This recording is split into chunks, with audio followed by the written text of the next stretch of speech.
بسم اللہ الرحمن الرحیم۔ حضرت مریم علیہ السلام کے حمل کی کیفیت یوں ہے کہ حضرت مریم علیہ السلام اپنی خالہ یا بہن کے گھر غسل حیض کرنے کے لیے گئیں۔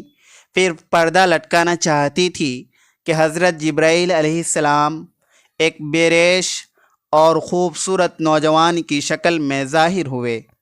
حضرت مریم علیہ السلام نے دیکھا کہ یہ نامحرم میری طرف متوجہ ہے، تو حضرت مریم علیہ السلام نے اس سے فرمایا، میں پناہ مانگتی ہوں تجھ سے ساتھ اللہ کے، اگر تو پرہیزگار ہے۔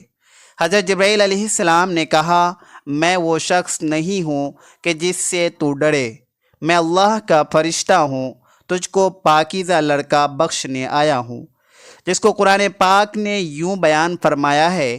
ترجمہ: فرشتوں نے کہا، اے مریم، اللہ تمہیں خوشخبری دیتے ہیں اپنی طرف سے ایک کلمے کی، اس کا نام مسیح عیسیٰ ابن مریم ہوگا، وہ دنیا اور آخرت میں مرتبے والا ہوگا اور اللہ کے قریبی بندوں میں سے ہوگا، لوگوں سے باتیں کرے گا جب جھولے میں ہوگا اور جب پوری عمر کا ہوگا، اور وہ نیک بندوں میں سے ہوگا۔ حضرت مریم علیہ السلام نے جواب دیا، میرا بیٹا کیسے ہوگا؟ مجھے کسی بشر نے ہاتھ نہیں لگایا اور میں بدکار عورت بھی نہیں ہوں۔ حضرت جبرائیل علیہ السلام نے کہا، تیرا کہنا صحیح ہے، لیکن تیرے اللہ نے فرمایا ہے کہ میرے لیے بغیر باپ کے بیٹا دینا آسان ہے، جس کو قرآن پاک نے اس طرح بیان فرمایا ہے۔ ترجمہ: مریم نے کہا، اے میرے پیارے رب، میرے یہاں لڑکا کیسے ہوگا جب کسی مرد نے مجھے ہاتھ تک نہیں لگایا؟ اللہ نے فرمایا، اسی طرح اللہ پیدا کرتا ہے جو چاہتا ہے، جب وہ کسی کام کا فیصلہ کر لیتا ہے تو اس کو کہتا ہے ہو جا، بس وہ ہو جاتا ہے۔ بی بی مریم علیہ السلام کو اسی وقت اتنی بڑی بشارت دی گئی کہ وہ نبی ہوگا، بنی اسرائیل کا، اور تورات و انجیل کا عالم ہوگا، اور وہ بڑے معجزوں والا ہوگا، جس کو قرآن پاک نے یوں بیان فرمایا ہے۔ ترجمہ: اور اللہ اس کو کتاب اور حکمت اور تورات اور انجیل سکھائے گا، اور وہ رسول ہوں گے بنی اسرائیل کی طرف۔ حضرت عیسیٰ علیہ السلام کی پیدائش، غرض یہ کہ تمام بشارتوں کے بعد حضرت جبرائیل علیہ السلام نے حضرت مریم علیہ السلام کے گریبان میں روح مبارک کو پھونک دیا، جس سے فی الفور حمل رہ گیا۔ حضرت مریم علیہ السلام فرمایا کرتی کہ دوران حمل تنہائی میں حضرت عیسیٰ علیہ السلام مجھ سے باتیں کرتے تھے اور مجمع میں خدا کی تسبیح بیان کرتے تھے، حالانکہ آپ علیہ السلام ابھی پیٹ میں تھے۔ حضرت مریم علیہ السلام اور آپ کی خالہ صاحبہ جب آپس میں ملاقات کرتی تھی تو ایسا معلوم ہوتا کہ خالہ کے پیٹ کا بچہ یعنی حضرت یحییٰ علیہ السلام کی بھانجی کے بچے یعنی حضرت عیسیٰ علیہ السلام کی طرف جھکتا یعنی سلام کرتا ہے۔ ابن کثیر: یوسف نجار جو بی بی مریم علیہ السلام کے ماموں کا بیٹا تھا، وہ بیت المقدس میں عبادت کرتا رہتا تھا اور کبھی کبھی حضرت مریم علیہ السلام کے خالہ کے پاس پہنچاتا تھا۔ جب حمل کی حالت سے آگاہ ہوا تو اس نے بھی تحقیقات کی، تو حضرت مریم علیہ السلام نے تمام واقعہ بیان کر دیا۔ جب ولادت کا وقت آ گیا تو حضرت مریم علیہ السلام کو قدرتی ندا ہوئی کہ اس شہر سے باہر چلی جاؤ، اگر تیری قوم تجھ کو اس کے روضے پر دیکھے گی تو تجھ کو اور تیرے فرزند کو قتل کر ڈالے گی۔ حضرت مریم علیہ السلام یوسف نجار بیت المقدس سے روانہ ہو گئی۔ حضرت جبرائیل علیہ السلام ان کے راہ پر تھے۔ جب وہ فرسنگ راہ قطع کی تو بیت اللحم میں پہنچے، وہاں شدت درد سے سواری سے اتری اور پشت مبارک ایک خشک خرمے سے لگا بیٹھی۔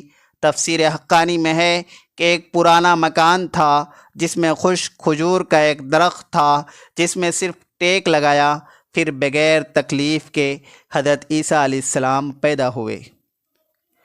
اس وقت حضرت مریم علیہ السلام نے عرض کیا کہ کاش میں اس حال سے پہلے ہی مر جاتی اور نسیم منسیہ ہو جاتی۔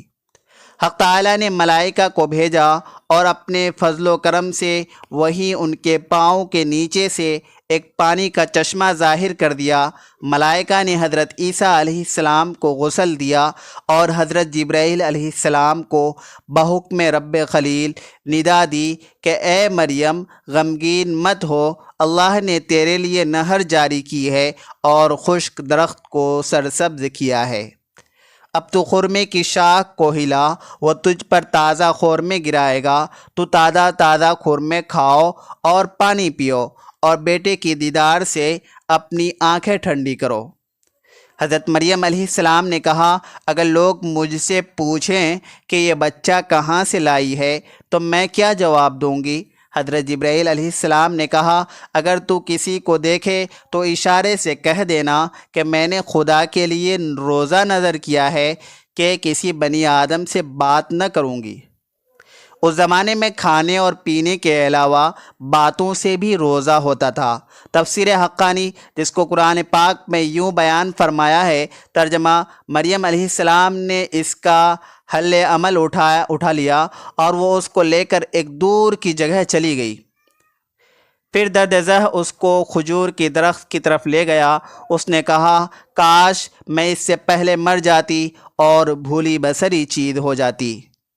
جبرائیل علیہ السلام نے نیچے سے آواز دی کہ غمگین نہ ہو، آپ کے رب نے آپ کے نیچے ایک چشمہ جاری کر دیا ہے اور آپ کھجور کے تنے کو اپنی طرف ہلائیے، اس سے آپ کے اوپر پکی ہوئی کھجوریں گریں گی، بس کھاؤ اور پیو اور آنکھیں ٹھنڈی کرو۔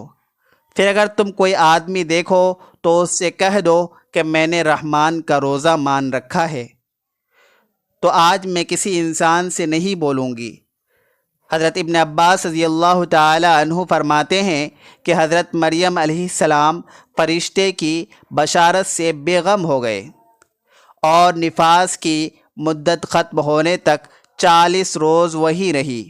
پھر اپنے گھر واپس آئی۔ ہر طرح کی بشارتیں بی بی مریم علیہ السلام کو فرشتے نے بتا دی تھی اور سوال کا جواب بھی بتا دیا تھا کہ تو بچے کی طرف اشارہ کر کے کہہ دینا کہ اس بچے سے پوچھ لو۔ بنی اسرائیل نے یہ صورتحال دیکھ کر بڑے غصے سے کہا کہ یہ کیا برا کام تو نے کیا ہے؟ اے ہارون کی بہن، یعنی تو حضرت ہارون علیہ السلام کی طرح عبادت کرتی تھی اور تیری ماں بھی بدکار نہ تھی۔ حضرت مریم علیہ السلام نے حضرت عیسیٰ علیہ السلام کی طرف اشارہ کیا کہ اس سے پوچھ لو۔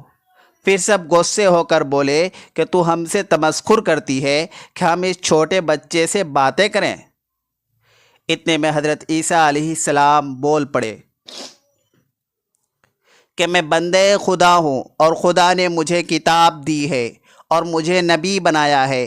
جب یہود نے یہ معجزہ دیکھا تو ان کی زبان بند ہو گئی۔ چنانچہ ارشاد ہے، ترجمہ: پھر اس کو گود میں لیے ہوئے اپنی قوم کے پاس آئی۔ لوگوں نے کہا، اے مریم، تم نے تو بڑا طوفان کر ڈالا۔ اے ہارون کی بہن، نہ تمہارا باپ کوئی برا آدمی تھا اور نہ تمہاری ماں بدکار تھی۔ مریم علیہ السلام نے اس بچے کی طرف اشارہ کیا۔ لوگوں نے کہا، ہم اس سے کیسے بات کریں گے جو کہ گود میں بچہ ہے؟ بچہ بولا، میں اللہ کا بندہ ہوں۔ یعنی حضرت عیسیٰ علیہ السلام ہم کلام ہوئے اور عیسیٰ علیہ السلام بول پڑے، میں اللہ کا بندہ ہوں، اس نے مجھے کتاب دی ہے اور مجھ کو نبی بنایا ہے۔ معارف القرآن میں ہے کہ جس وقت خاندان کے لوگوں نے حضرت مریم علیہ السلام کو ملامت کرنا شروع کر دیا تو حضرت عیسیٰ علیہ السلام اس وقت دودھ پی رہے تھے۔ جب انہوں نے یہ سنا تو دودھ چھوڑ دیا اور اپنی بائیں کروٹ پر سہارا لے کر ان کی طرف متوجہ ہوئے اور انگشت شہادت سے اشارہ کرتے ہوئے کہا، میں خدا کا بندہ ہوں۔ اس سے پہلے ہی لفظ میں حضرت عیسیٰ علیہ السلام نے اس غلط فہمی کو دور کر دیا کہ اگرچہ میری پیدائش ایک معجزہ انداز سے ہوئی ہے مگر میں خدا کا بندہ ہوں، تاکہ لوگ میری پرستش میں مبتلا نہ ہو جائیں۔ ان الفاظ میں حضرت عیسیٰ علیہ السلام نے اپنے شیر خارگی کے زمانے میں اللہ کی طرف سے نبوت اور کتاب ملنے کی خبر دی۔ اس کا مفہوم یہ ہے کہ اللہ تعالیٰ نے یہ طے فرمایا کہ مجھے اپنے وقت پر نبوت و کتابت دیں گے، اور یہ بالکل ایسا ہے جیسا کہ رسول اللہ صلی اللہ علیہ وسلم نے فرمایا کہ مجھے نبوت اس وقت عطا کر دی گئی تھی کہ جب حضرت آدم علیہ السلام بھی پیدا نہیں ہوئے تھے، ان کا خمیر تیار ہو رہا تھا۔ عطائے نبوت کا اظہار کرنے سے ان لوگوں کی بدگمانی رفع کر دی گئی کہ میری والدہ پر بدکاری کا الزام لگانا سراسر غلط ہے، کیونکہ میرا نبی ہونا اور مجھے رسالت کا ملنا اس بات کی دلیل ہے کہ میری پیدائش میں کسی گناہ کا دخل نہیں ہو سکتا۔ ناظرین، کمنٹ باکس میں اللہ کے 99 ناموں میں سے ایک نام ضرور ٹائپ کریں۔ چینل کو سبسکرائب کرنا نہ بھولیے گا۔ دعاؤں کی گزارش ہے۔ السلام علیکم۔